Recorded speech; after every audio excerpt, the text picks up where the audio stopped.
Résister au harcèlement post-séparation. Le harcèlement post-séparation est le moyen qu'emploie une personnalité perverse pour continuer à maintenir son emprise, parfois de longues années après la rupture.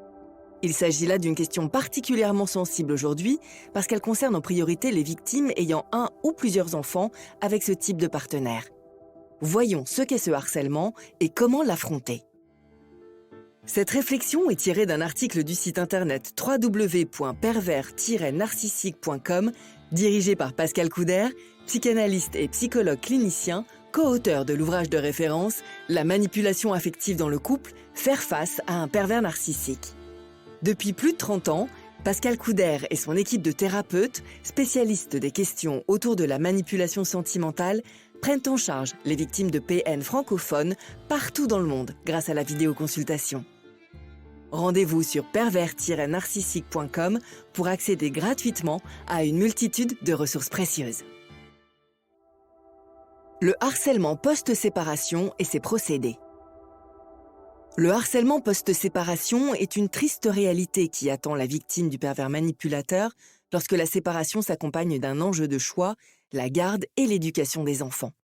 Le manipulateur qui a été quitté veut laver publiquement l'affront ultime fait à son narcissisme d'une part, tout en prolongeant son emprise en se servant des enfants comme otages d'autre part. Ces attaques se caractérisent par des pressions qui, d'un manipulateur à l'autre, restent identiques. Menaces sur la garde des enfants. Il s'agit du ressort principal sur lequel le harcèlement post-séparation des pervers narcissiques porte aujourd'hui. Les associations de victimes, relayées par une étude récente en 2019, révèlent que 80% des pères violents font peser sur les victimes la menace de s'emparer de la garde des enfants. Cette pression est particulièrement perverse car elle intervient à un moment où la victime est encore loin d'être complètement guérie de l'emprise. Ce qui explique que dans bien des cas, certaines cèdent car pour elles, le manipulateur pervers reste le plus fort. De plus, il faut savoir que le droit de la famille français reste figé dans une forme de sacralisation du lien familial, et ce, même quand l'autorité parentale s'exerce dans la violence. Cela, on s'en doute, n'avantage ni les conjoints-conjointes, ni les enfants de manipulateurs pervers. Les calomnies et fausses allégations.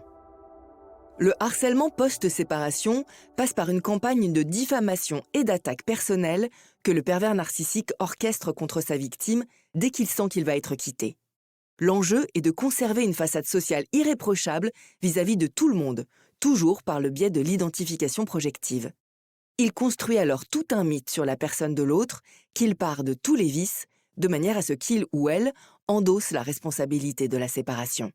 Les ficelles sont grosses, mais elles fonctionnent toujours pour les mêmes raisons. La victime, non encore guérie, n'est pas en état de se défendre. Cela, le pervers le sait, et c'est pour cela qu'il persiste à l'inonder de messages, appels téléphoniques, SMS, mails ou autres, plus menaçants les uns que les autres.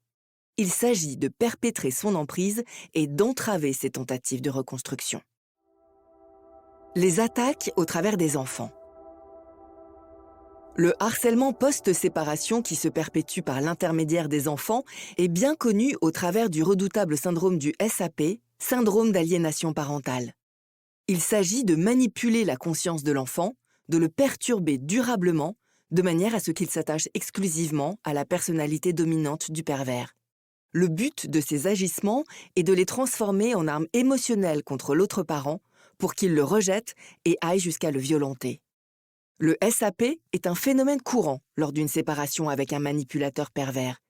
Il s'accompagne d'autres comportements malveillants à l'égard des enfants, négligence, maltraitance et vol ou rétention très systématique de leurs effets personnels, papier d'identité, carnet de santé. L'objectif est de réduire à l'impuissance le parent victime dans son rôle de protecteur. Il ne faut pas, d'ailleurs, sous-estimer l'importance des enfants aux yeux du parent manipulateur. Il a besoin d'eux comme victimes de substitution dans certains cas, et dans d'autres, il les utilise pour perpétrer la tradition, souvent familiale, de la perversion narcissique. En bon narcissique, il a besoin d'héritiers. Les réponses à ce harcèlement. Le harcèlement post-séparation d'un pervers narcissique ne laisse aucun répit à sa victime. Il s'exerce en premier lieu sur le terrain psychologique et peut se poursuivre ensuite sur le terrain institutionnel lorsque le pervers poursuit sa vengeance devant les tribunaux et au travers des enfants. Il est éminemment difficile de faire face à ce type de situation pour les victimes qui trop souvent se retrouvent isolées. Nous nous bornerons ici à évoquer quelques pistes. Respecter le no-contact. Face au harcèlement, aux menaces et aux accusations en tout genre, le non-contact est la seule réponse qui vaille.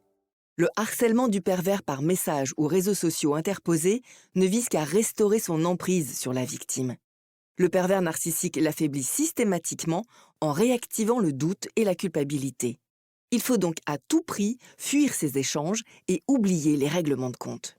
Il est recommandé de ne jamais répondre aux messages de menaces, provocations ou d'intimidation que le pervers bombarde, mais seulement d'en conserver la trace pour la justice.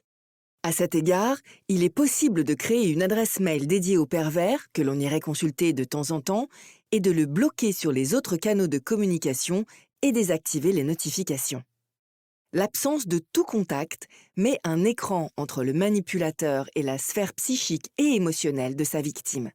Lorsque la présence d'enfants rend cela impossible, froideur extrême et indifférence sont de mise, ainsi que des échanges réduits au strict minimum.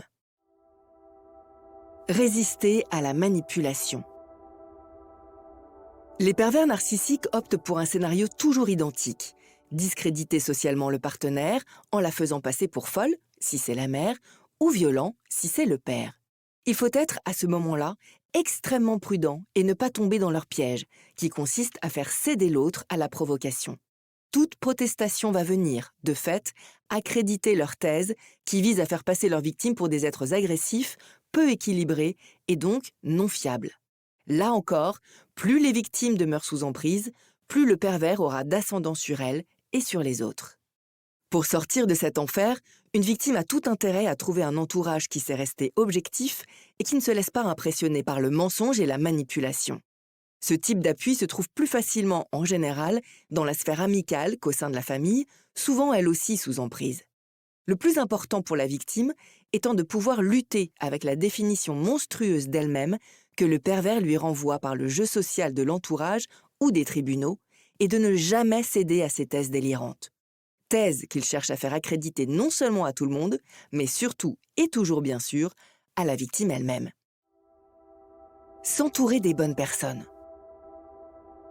Pour affronter un harcèlement post-séparation, l'idéal pour la victime est d'être soutenue sur 2 plans essentiels, psychologique et judiciaire. Elle doit pour cela s'entourer des bons soutiens, soit de personnes qui connaissent la question et le contexte de la perversion narcissique. Bon nombre de psychologues sont encore trop peu avertis des ravages de la manipulation affective aujourd'hui et amplifient le malaise des victimes, faute de comprendre vraiment ce qu'elles vivent. S'adresser à un expert des relations d'emprise et de la manipulation psychologique est, dès le départ, le meilleur réflexe. Quant aux avocats, il existe aujourd'hui de plus en plus de spécialistes de ce type de dossier qui, à notre époque, malheureusement, se multiplient. Recourir à une défense spécialisée, qui va savoir démonter les rouages de la manipulation devant la loi, est donc plus que conseillé. Il faut savoir, en effet, que même les meilleurs avocats sont désarmés par l'incroyable audace et la capacité de nuisance des manipulateurs devant les tribunaux. Pascal Couder, psychologue clinicien et psychanalyste, est spécialiste des manipulateurs depuis plus de 30 ans. Il vous accompagne et vous soutient à son cabinet ou à distance en visio. N'hésitez pas à vous faire accompagner par des thérapeutes spécialistes de la question de la perversion narcissique. Rendez-vous sur www.pervers-narcissique.com et trouvez-y de nombreux conseils sur comment gérer la séparation, comment gérer l'après, la reconstruction, et vous pourrez également rentrer en contact avec un membre de l'équipe. Ne restez pas seul. Merci d'avoir écouté ce podcast. Rendez-vous très prochainement pour un nouvel épisode. N'hésitez pas à vous abonner pour ne rien manquer des prochaines publications. À très bientôt.